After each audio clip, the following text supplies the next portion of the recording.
non colpevolizzerei questa città che, diciamo, l'episodio è gravissimo, va condannato e soprattutto noi dobbiamo favorire il cambiamento della cultura. Un cambiamento culturale, ma non solo, anche un presidio rafforzato per la zona della Vucciria, più controlli e mettere in sicurezza le aree abbandonate di Palermo, al termine del Comitato Provinciale per l'Ordine e la Sicurezza che si è riunito questa mattina dopo il caso della violenza sessuale del Foro Italico. Il prefetto Maria Teresa Cucinotta annuncia nuove misure nella zona del mercato della Vucciria e del centro storico.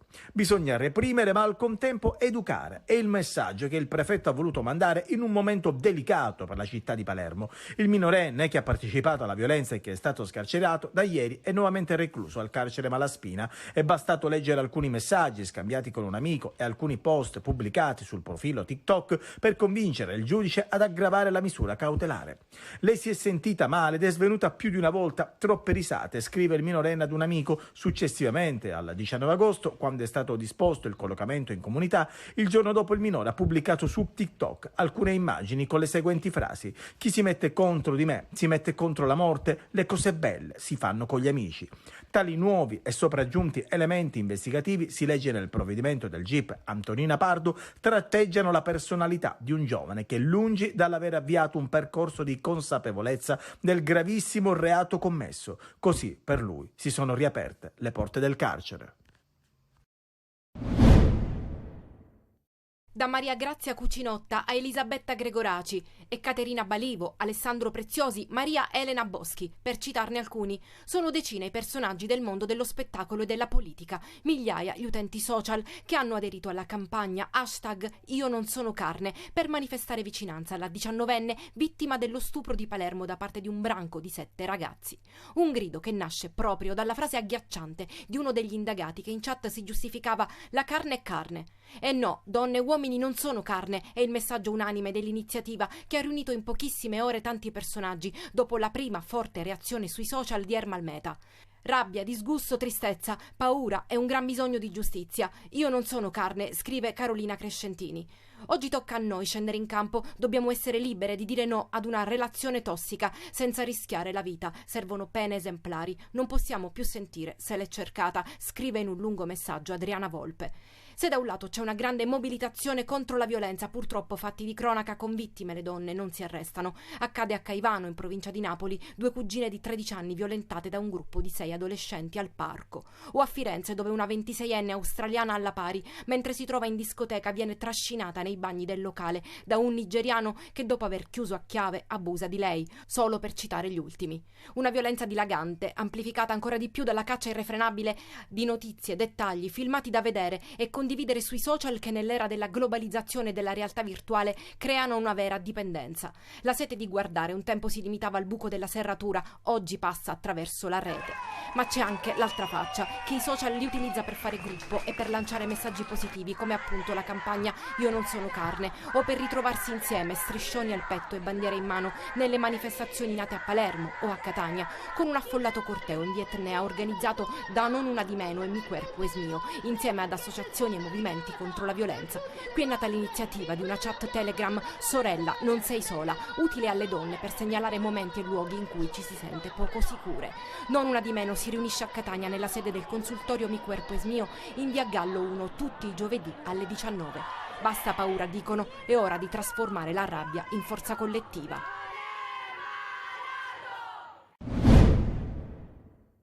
Adesso basta.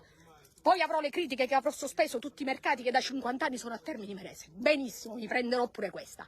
Adesso chi non pulisce non mette piede a Termini Imerese. Lei è la sindaca di Termini Imerese, Maria Terranova, e in questo video denuncia le condizioni di massimo degrado ambientale in cui vengono lasciate da alcuni commercianti le aree mercatali settimanali e del contadino, nelle quali hanno la possibilità di vendere la merce anche ambulanti provenienti da fuori città. È inaccettabile vedere come viene lasciata la nostra città. E adesso si prenderanno provvedimenti seri, perché è inaccettabile, perché una città che accoglie, una città che ti fa lavorare deve essere rispettata e merita di essere rispettata. Una bacchettata che evidentemente non è piaciuta a qualcuno. Il giorno dopo aver postato il video su Facebook, la sindaca è stata minacciata, come lei stessa, nell'epoca in cui anche le denunce sono social, racconta sul suo profilo. Durante un giro ispettivo, mentre sottolineava la necessità del rispetto delle regole e del decoro urbano a un gruppo di commercianti, uno di loro, racconta la Terranova, le avrebbe detto: "Ti vegno a cerco e ti scippo a testa". In questa frase c'è violenza, ottusità, prepotenza e squallore, commenta la sindaca, che definisce quell'atteggiamento tipico di chi pensa di poter sputare in faccia agli altri e di farlo impunemente. Il commerciante si è beccato una denuncia da parte della Terranova, alla quale è arrivata la solidarietà da buona parte del mondo politico e istituzionale. Il presidente siciliano Schifani le ha telefonato, dando il proprio sostegno e quello della giunta all'azione di affermazione dei valori di legalità e di rispetto delle regole. Sono certo, conclude il governatore, che Maria Terranova non si farà intimidire da simili atti inqualificabili e inaccettabili. Per il presidente della Commissione regionale antimafia Cracolici, la legalità passa anche attraverso il rispetto delle regole e dell'ambiente. In questo compito gli amministratori locali sono spesso esposti. Un fatto questo evidenziato dal presidente dell'ANCI nazionale De Caro, che con ANCI Sicilia esprime vicinanza al primo cittadino termitano. Nessuna intimidazione riuscirà mai a fermare o a condizionare il lavoro che donne e uomini coraggiosi svolgono ogni giorno al servizio delle proprie comunità.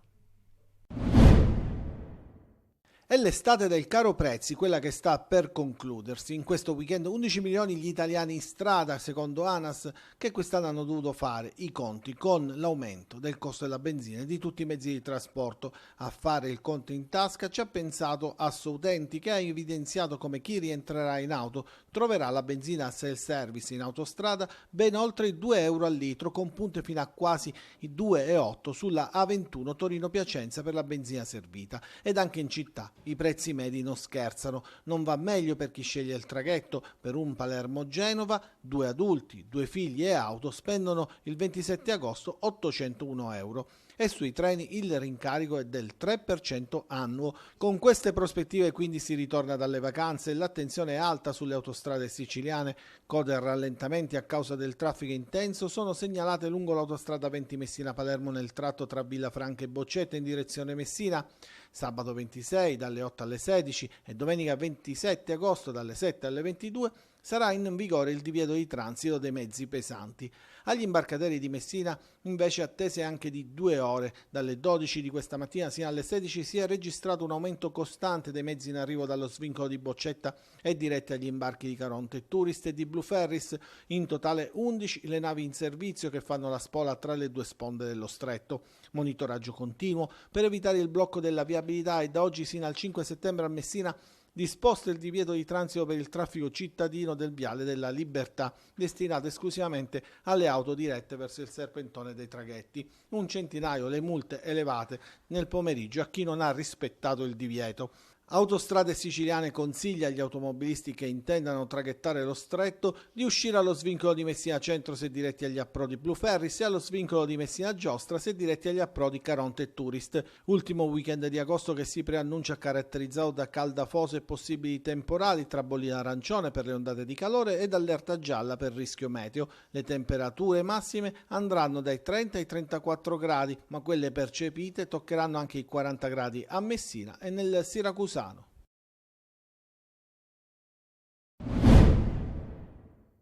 Nella sua Mister Bianco, epicentro di un terremoto che ha sconquassato gli animi per la sua prematura scomparsa, giunta improvvisamente a soli 59 anni, Natale Bruno ha unito tutti. Familiari, in testa la coraggiosa mamma Teresa e al suo fianco l'inseparabile Santa. Istituzioni, rappresentanti delle forze dell'ordine, colleghi, amici e tanta gente comune che gli hanno tributato l'ultimo saluto nella chiesa madre. Sulla bara tanti fiori, una foto ed un microfono, uno degli strumenti del mestiere di noi giornalisti. In oltre 30 anni di onorata carriera spesa tra TV, la sua telecolor e carta stampata, Natale aveva intrecciato rapporti con centinaia di persone. Ha raccontato con dovizia di particolari fatti di cronaca di mezza Sicilia, si è ritrovato nel bel mezzo di una scossa di terremoto in diretta mentre conduceva il telegiornale.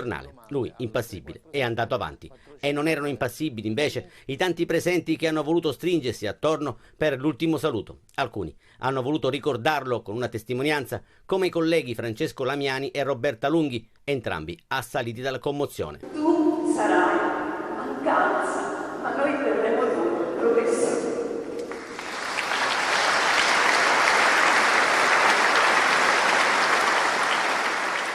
Lacrime e tanti applausi per un'uscita di scena avvenuta troppo presto. Ciao Natale, la tua redazione.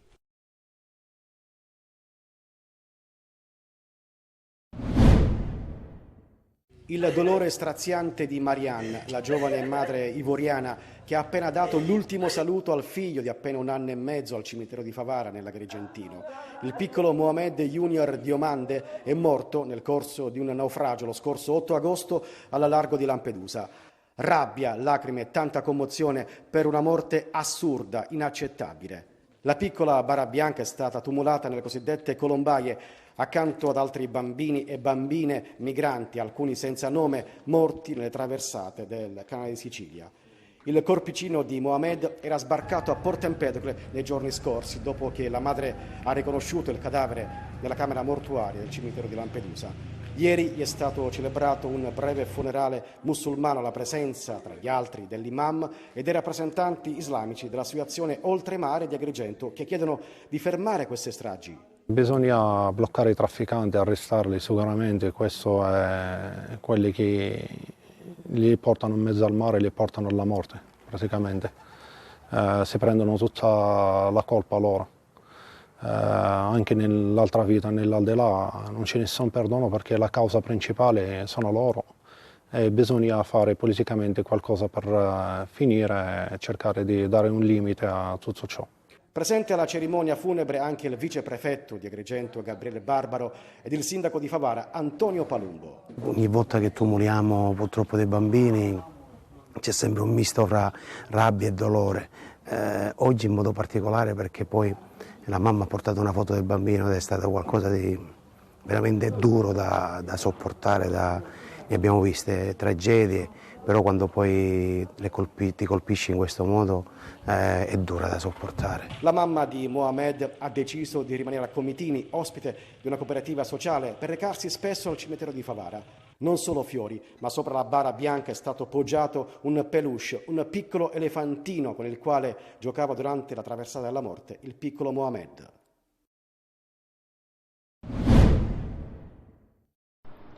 È tempo di raccolta tra le 100 vasche delle saline Ettore in Fersa di Marsala. Chi visita in questi giorni la zona dello Stagnone così potrà imbattersi in uno spettacolo unico, la raccolta del sale, rigorosamente a mano, quelle delle saline Ettore in Fersa della famiglia di Giacomo Dalistaiti. Anche per il 2023, così come lo scorso anno, la raccolta dell'oro bianco, come viene chiamato questo prezioso alimento, avviene dal pomeriggio e fino a sera, una novità ben accolta dai salinai che possono lavorare in orari meno caldi rispetto al passato.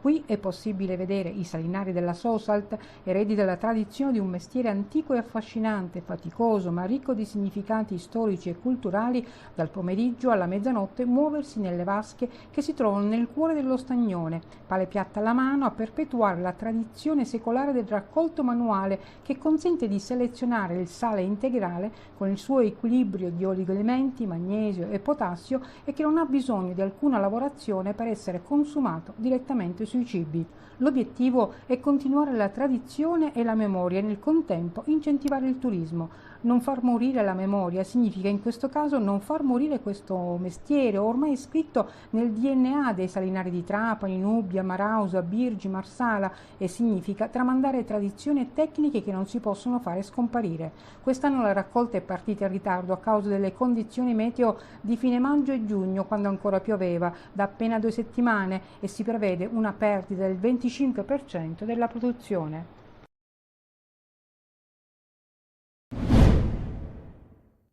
Severino, sono io, sono arrivato in città, sei contento? Era la super classica delle telefonate, quella che non poteva mancare nel repertorio degli italiani dal 1952, anno in cui fu installata la prima cabina telefonica, fino alla fine degli anni 90, quando i telefonini cellulari presero il sopravvento su quelli fissi. Da allora ad oggi la cabina telefonica ha cambiato forma, colore, cornetta, tasti, passando dalla manovella ai bottoncini digitali, ma non la sostanza romantica dell'ultimo residuo tecnologico del Novecento, attraverso il quale sono passati sogni, appuntamenti, ricordi, amori e che da domani verrà definitivamente mandata in soffitta. Ci siamo nati, ci siamo cresciuti, le prime telefonate alle prime fidanzatine, alla mamma, sono arrivato a casa. E se gli over 40 hanno molti ricordi legati a questo strumento di comunicazione, i più giovani fanno fatica anche a ricordarne il nome. Cos'è quella? Postazione sarà dismessa? Una postazione? Ah, è la cosa del telefono, dove si chiamava prima? Hai mai utilizzato una cabina? Onestamente no. Non si poteva uscire di casa senza i gettoni. E se non avevi monetine in tasca, le chiedevi agli amici.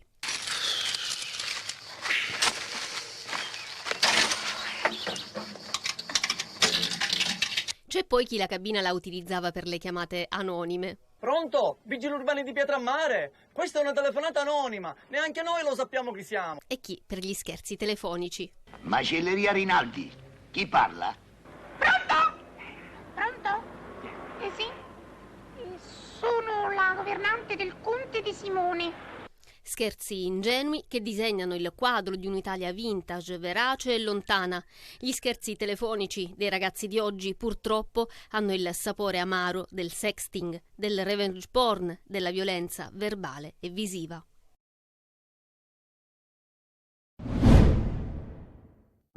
Io credo che lassù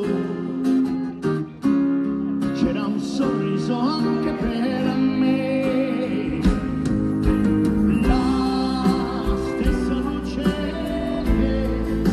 Per Massimo Ranieri è un ritorno a casa. Per la quarta volta si è esibito ad Agrigento nella Valle dei Templi portando il nuovissimo spettacolo dal titolo Tutti sogna ancora in volo, che sta facendo il Giro d'Italia. Ideato e scritto da Edoardo Falcone, Massimo Ranieri è uno show tra canto, recitazione, brani celebri, sketch divertenti e racconti inediti. È una parola molto ricorrente nel vocabolario di Ranieri. Il sogno per il cantautore partenopeo è vitale, irrinunciabile, da alimentare a qualunque età.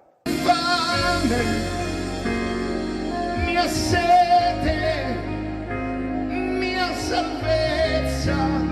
Dopo il fortunatissimo Sogno e Sondesto, che vanta oltre 800 repliche, anche quello visto ieri sul palco del Teatro della Valle dei Templi è stato un Massimo Ranieri in grande forma, che ha offerto al suo pubblico tutto il meglio del suo repertorio. Se vuoi non ti darò dei consigli, non servono.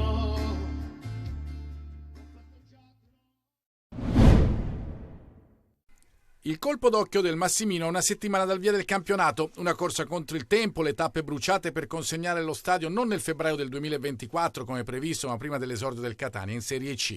Gli interventi sul manto erboso, rasato per consentire all'erba di respirare meglio e avere un green dal colore uniforme in seguito. La nuova pista d'atletica rigenerata e poi i seggiolini in tutto lo stadio, questi quelli della tribuna VIP, l'illuminazione e i posti recuperati per gli spettatori con i lavori che hanno ridotto lo spazio per il settore ospiti. I settori essenziali consegnati 6 mesi prima è sicuramente un miracolo. E più tanti altri lavori silenziosi sull'antincendio, sull'impianto idrico, uno step che parte dall'ultima partita con il Sorrento, ahimè, la brutta partita con il Sorrento, sino ad oggi, quindi davvero poco tempo e in poco tempo sono stati conclusi tanti progetti in tanti settori.